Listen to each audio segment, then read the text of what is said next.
Hey everyone, मैं अभिषेक और आप देख रहे हैं हमारा YouTube channel the Shivam educare.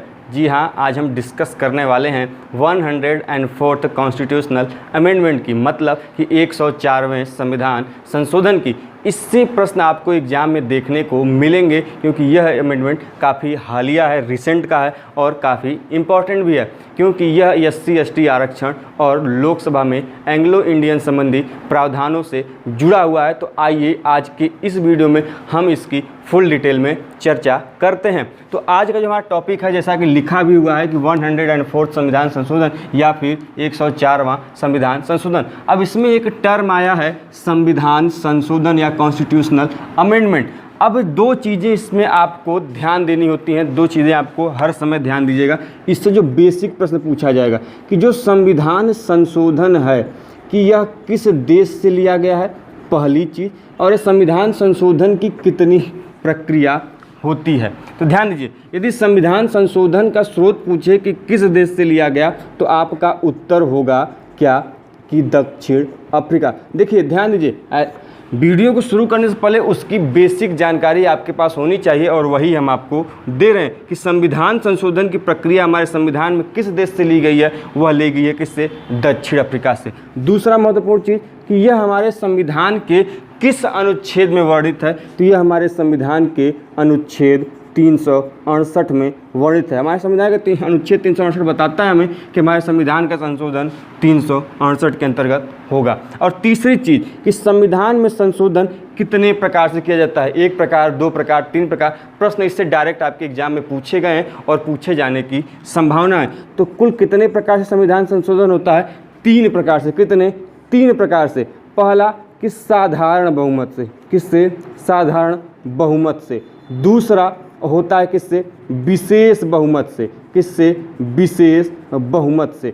तीसरा क्या है कि राज्यों के आधा या आधे से अधिक या दो से अधिक राज्यों के विशेष अनुबंध या फिर उनके कहने पर, उनके साथ में राजीनामा होने पर जो क्या कहता है संशोधन किया जाता है, वह भी संशोधन का एक प्रकार है। तो कुल हमने कितने बात की, यदि पूछ दिया जाए कि संविधान में संशोधन कितने प्रकार से, तीन प्रकार से। किस अनुच्छेद के तहत, अनुच्छेद 368 के तहत। संविधान में संशोधन की प्रक्रिया कहाँ से ली गई, दक्षिण अफ्रीका या फिर साउथ अफ्रीका से ली गई। अब हम बात करेंगे किसमें कि 104वां संविधान संशोधन हाल ही में हुआ है। तो सबसे पहली चीज़ जो आपके एग्जाम में पूछी जा सकती है वो ये है कि इस संशोधन को करने के लिए, 104th अमेंडमेंट को करने के लिए कौन सा बिल पेश किया गया, किस नंबर का, वह कौन सा विधेयक था, वह किस नंबर का विधेयक था, तो वह विधेयक था कौन सा, 126वां। यह क्या है, वेरी इंपॉर्टेंट है और इसको नोट कर लीजिएगा क्योंकि यह एग्जाम में आने वाला है और इसकी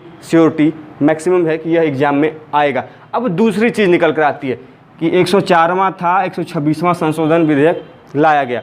तो इस संविधान संशोधन में किया क्या गया भाई, हुआ क्या, यही तो हमें जानना है।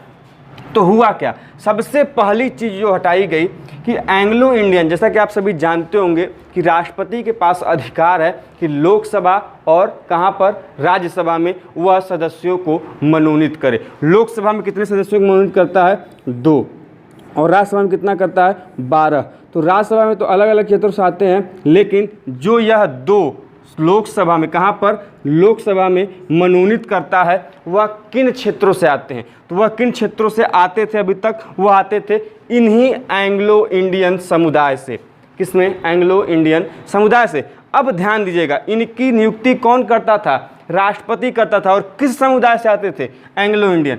तो अभी तक जो लोकसभा या विधानसभाएं, जो राज्य की विधानसभाएं होती हैं, उनकी विधानसभाओं में जो लोकसभा में 2 और राज्य की विधानसभाओं में कितने मनोनीत हो सकते हैं एंग्लो इंडियन समुदाय से, 1। ध्यान दीजिएगा, यह भी इंपॉर्टेंट प्रश्न है कि लोकसभा में कितने एंग्लो इंडियन के समुदाय से मनोनीत होते थे, 2, और विधानसभा में कितने होते थे, 1। तो ये दोनों नंबर आपको याद रखने हैं। हर एक पॉइंट इंपॉर्टेंट है, कोई भी ऐसा पॉइंट नहीं है जो इंपॉर्टेंट नहीं है। तो यही जो लोकसभा में 2 और विधानसभा में 1 सीटें उनके लिए मनोनीत करने का या उनको आरक्षण देने का प्रावधान था, उनको क्या कर दिया गया, इस संविधान संशोधन द्वारा एबॉलिश कर दिया गया, समाप्त कर दिया गया।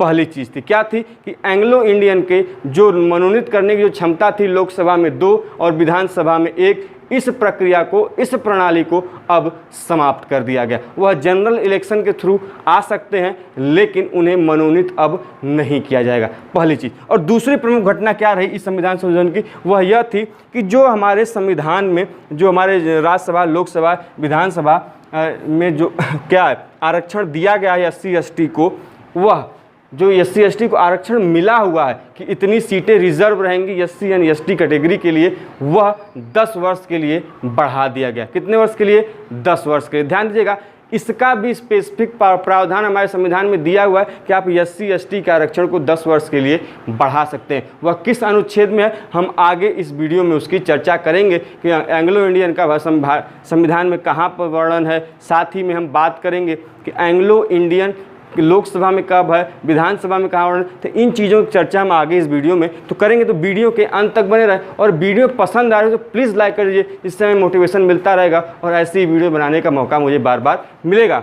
अब हम बात करें एंग्लो इंडियन की, तो जो एंग्लो इंडियन है वो हमारे कॉन्स्टिट्यूशन के आर्टिकल नंबर 366 क्लॉज 2, मतलब हमारे संविधान के अनुच्छेद 366 के उपबंध 2 में वर्णित है। तो यह इंपॉर्टेंट है, यह हालिया का टॉपिक है, तो घुमा के इसके पूछे जाने की संभावना है। तो इसको नोट कर लीजिए। क्या कैसे नोट करेंगे कि पूछेंगे आपसे, एग्जाम में पूछेगा कि एंग्लो इंडियन के बारे में भाई हुआ यह अमेंडमेंट, तो सीधा जरूरी नहीं कि सीधे पूछ दे कि कौन संविधान क्या किया गया, पूछेगा कि एंग्लो इंडियन का निम्नलिखित में से किस अनुच्छेद में प्रावधान प्राप्त था। तो वह किस अनुच्छेद में था? अनुच्छेद 366 2 में था। अगला हमारा जो प्रश्न है कि आरक्षण मिला कैसे, मतलब कि जो हमारे एंग्लो इंडियन जो चुने जाते थे अभी तक, जो मनोनीत किए जाते थे 2, तो इनको कौन आरक्षण दिया भाई? कौन कहा कि नहीं आप इनको 2 सीट इनको रिजर्व करिए, मनोनीत करिए? तो यह किसका प्रयास था, इसके बारे में बात करते हैं। जो यह एंग्लो इंडियन को आरक्षण मिला वह किसके प्रयास से मिला? वह मिला फ्रैंक एंथोनी। ध्यान दीजिए, यह काफ़ी इंपॉर्टेंट टॉपिक है, नया होगा, कई लोगों जानते तक नहीं होंगे, तो इसलिए इसको इंपॉर्टेंट कंसंट्रेट माइंड से पढ़िएगा। यह आरक्षण जो एंग्लो इंडियन को मिला है वह किसके प्रयासों से मिला है? वह मिला है किसके प्रयासों से? फ्रैंक एंथोनी के प्रयासों से। किसके? Frank Anthony. अब दूसरी चीज कि अभी तक 2 तो मनोनीत किए जाते थे, तो अभी तक सबसे ज़्यादा बार एंग्लो इंडियन के रूप में कौन मनोनीत हुआ है? तो सबसे अधिक बार एंग्लो इंडियन ग्रुप में मनोनीत हुए यही कौन? Frank Anthony. कितनी बार? 7 बार। कितनी बार?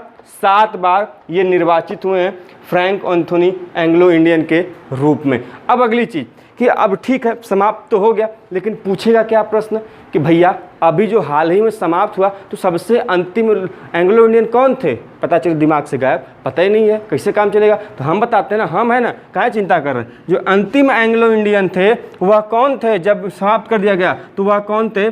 प्रोफेसर रिचर्ड हे। कौन थे? प्रोफेसर रिचर्ड हे। कहाँ का इनका क्षेत्र था? वह कहाँ का था? वेस्ट बंगाल। ध्यान दीजिए, हर एक पॉइंट इंपॉर्टेंट है, कोई भी पॉइंट यदि मिस कर रहे हैं तो आपका कोई मतलब नहीं निकलता है। तो इसलिए अंतिम एंग्लो इंडियन कौन? प्रोफेसर रिचर्ड हे। ये हर एक चीज़ आपके लिए कुछ नई होगी किसी के लिए, तो हर एक पॉइंट को ध्यान से रखिएगा। और दूसरे कौन थे? जॉर्ज बेकर, जो कि कहाँ के थे? केरल के। तो यह पॉइंट इंपॉर्टेंट था। तो ये बात हो गई एंग्लो इंडियन की। अब हम बात कर लेते हैं थोड़े से कि किस संविधान के किस अनुच्छेद में इन संविधान जो संशोधन हुआ है इससे संबंधित प्रावधान दिए गए, अर्थात इस संविधान संशोधन से हमारे संविधान का कौन कौन से अनुच्छेद पर प्रभाव पड़ेगा, यह भी इंपॉर्टेंट है। तो जान लेते हैं। देखिए, अनुच्छेद जो 330 से और 334 के बीच में यह पूरा 104वां संविधान संशोधन का प्रभाव हमें देखने को मिलेगा। तो इसकी हम चर्चा कर लेते हैं। जो अनुच्छेद 330 है, ध्यान दीजिए, अब इसको याद कैसे करेंगे? कन्फ्यूजन में लोग कहते हैं सर याद नहीं होगा। तो आपको करना क्या है कि ये 330 लिखे ना, आगे शुरुआत कहाँ से हो रहा है? 330 से हो रहा है, और जहाँ कहाँ तक रहा है? 334 तक। ये तो आपको याद है कि अब एक एक छोड़ते जाइए। 330 है तो 31 छोड़ दीजिए, फिर कहाँ जाएंगे? 332, फिर एक छोड़ेंगे, फिर कहाँ जाएंगे? 334। जो 30, 32 और 34 है इसके लिए कोड लिख लीजिए SC। क्या लिखेंगे? SC और ST को आरक्षण वाला कोड लिख लीजिए कि 330 में सबसे पहले लोकसभा आएगा कि विधानसभा? पहले लोकसभा आएगा, तो SC ST को पहले लोकसभा में मिलेगा।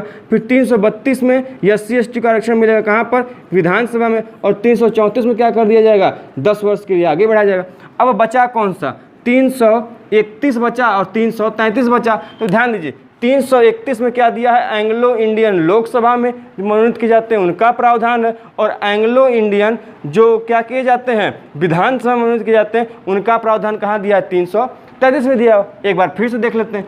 अनुच्छेद 330 हमें यह बताता है कि लोकसभा में SC ST का आरक्षण होगा। किस अनुच्छेद में, अनुच्छेद 330 में। वहीं अनुच्छेद 331 क्या बताता है, एंग्लो इंडियन का जो आरक्षण है लोकसभा में उसकी चर्चा करता है। अनुच्छेद 332 क्या करता है, विधानसभा में SC ST के आरक्षण की बात करता है। वहीं अनुच्छेद 333 क्या करता है, एंग्लो इंडियन समुदाय के विधानसभा में मनोनयन की बात करता है। और लास्ट का अनुच्छेद 334 क्या करता है कि आरक्षण जो SC ST को मिला हुआ है उसको 10 वर्ष बढ़ाए जाने का प्रावधान करता है। तो आज हमने इस वीडियो में आराम से डिटेल में एकदम सिंपल तरीके से 104वें संविधान संशोधन की व्यवस्था, उसकी प्रणाली, उसकी हर चीज़ों को जानने का प्रयास किया। यदि वीडियो पसंद आए तो प्लीज़ वीडियो को लाइक कर दीजिए, साथ ही अपने दोस्तों के साथ ग्रुप में जहां पर स्टडी मटेरियल हो उसको शेयर कर दीजिए। मिलते हैं ऐसे इंटरेस्टिंग वीडियो के साथ नेक्स्ट वीडियो में, तब तक के लिए जय हिंद,